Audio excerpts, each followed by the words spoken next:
हम पढ़ने लगे हैं स्ट्रक्चर ऑफ नेफ्रॉन। तो नेफ्रॉन जो है किडनी का फंक्शनल यूनिट है। एक किडनी के अंदर ये तकरीबन 1 मिलियन के करीब होते हैं।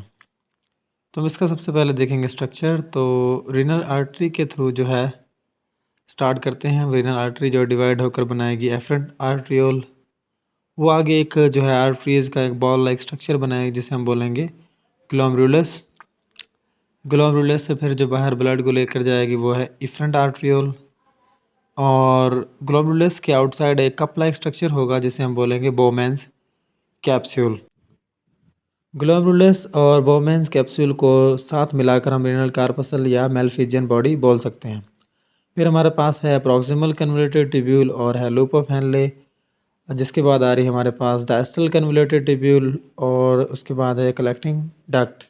तो ये हमारे पास ट्यूबुलर पार्ट था नेफ्रॉन का।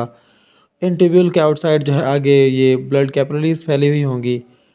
पीसीटी और डीसीटी के बाहर इनको बोलेंगे हम पेरिट्यूबुलर कैपिलरीज और लूप ऑफ हेनले के बाहर इनको बोलेंगे हम वेजा रेक्टा।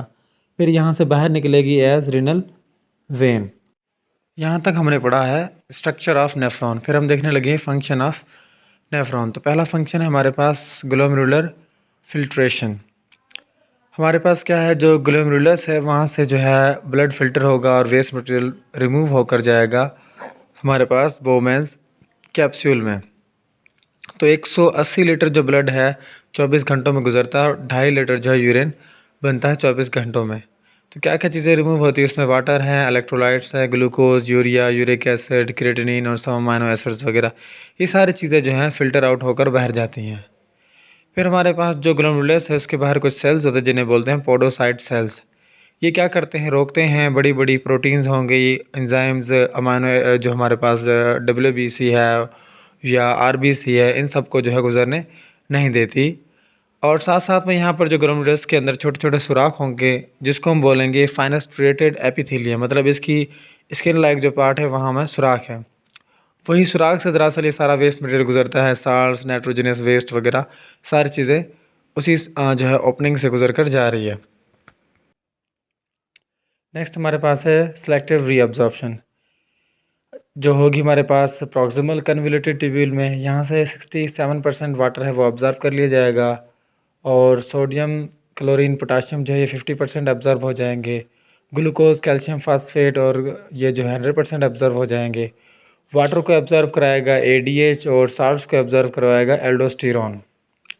नेक्स्ट हमारे पास ट्यूबुलर सिक्रेशन। इसमें क्या करेंगे, हमारे पास जो PCT और DCT जो है इसके अंदर जो है ब्लड कैपिलरी से क्या करेंगे, अगर वेस्ट के जो रह गया है कुछ ब्लड के अंदर उसको भेजेंगे हम इन PCT और DCT के अंदर।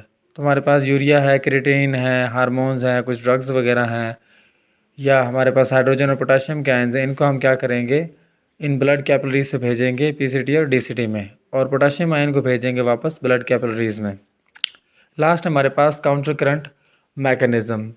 इसमें हम देखेंगे लूप ऑफ हेनले की असेंडिंग साइड को पहले यहाँ से सोडियम, क्लोरीन और पोटाशियम जो है वेजा रेक्टम में एब्जॉर्ब हो जाएगा, और नेक्स्ट हमारे पास डिसेंडिंग लूप ऑफ हेनले जहाँ से जो है वाटर जो है वेजा रेक्टम में एब्जॉर्ब हो जाएगा।